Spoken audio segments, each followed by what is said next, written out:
నమస్కారం మిత్రులు, వీడియోలోకి స్వాగతం. అయితే ఈ రాహుల్ టాక్స్లో ఇప్పుడు చెప్పి మిత్రులు అంటే అయితే రీసెంట్గా ఒక విదేశీయుడు మన విజయవాడ గుంటూరు ప్రాంతంలో మన టేస్ట్ను ఎక్స్ప్లోర్ చేస్తున్నారు. నాకు మన లోకల్ వాళ్ళకంటే ఆయన చాలా బెటర్ అనిపిస్తుంది. మన దగ్గర ఇన్ని రకాల so many type of dishes ఉంటాయి, ఇన్ని రకాలు ఉన్నాయి, కానీ మనం వాటిని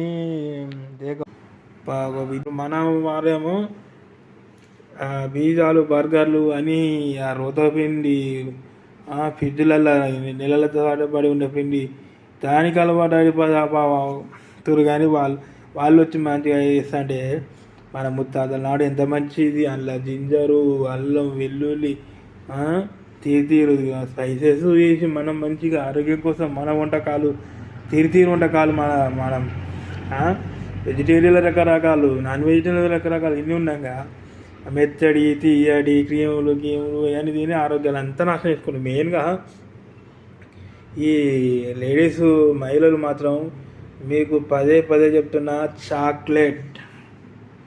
చాక్లెట్ అనేది మీ గర్భాన్ని తీసేస్తుంది, గర్భ సంచికి చాలా ఎఫెక్ట్ చేస్తుంది. మనకు ఆ చాక్లెట్ ఎంత వేడి ఏ రేంజ్గా కూల్ అవుతుందో, ఏ రేంజ్లో వేడవుతుందో మీకు తెలుస్తలేదు.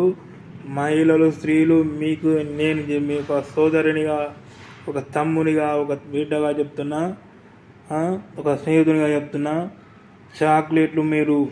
చాక్లెట్ సంబంధించిన స్వీట్స్ మీరు మళ్ళీ కూలింగ్ సంబంధించిన ఐస్ క్రీమ్స్ ఎంతవరకు మీరు తగ్గిస్తే మీ ఆరోగ్యం అంతా బాగుంటుంది. ఎందుకంటే ఇప్పుడున్న తరుణంలో గర్భసంచి వ్యవస్థ దెబ్బతింటే ఇప్పుడు మనకు జనాభా చాలా తగ్గిపోతుంది.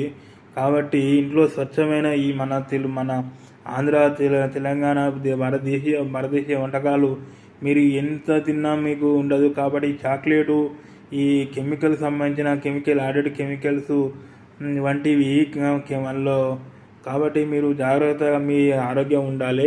నేను చెప్పేది ఏంటంటే విదేశీయులు వచ్చి మన ఫుడ్ ఎక్స్ప్లోర్ చేసి బాగుంది, ఎంతో ఆరోగ్యం చెప్తే మనం ముత్తాతల నాటి తినే తిండి మనం ఎందుకని ఇలా నెగ్లెక్ట్ చేయడం. చాక్లెట్ సంబంధించిన కేకులు కానీ ఫ్రిడ్జ్లో కానీ ఇవన్నీ మీకు అంతగా తినకపోతే సండే వీకెండ్స్ మొత్తం వారాంతం కాకుండా ఒక్క రోజులో తినేటట్టు చూసుకోండి. మీకు వాటి మీద మనసు ఉంటే చూడండి ఫ్రెండ్స్. Thank you.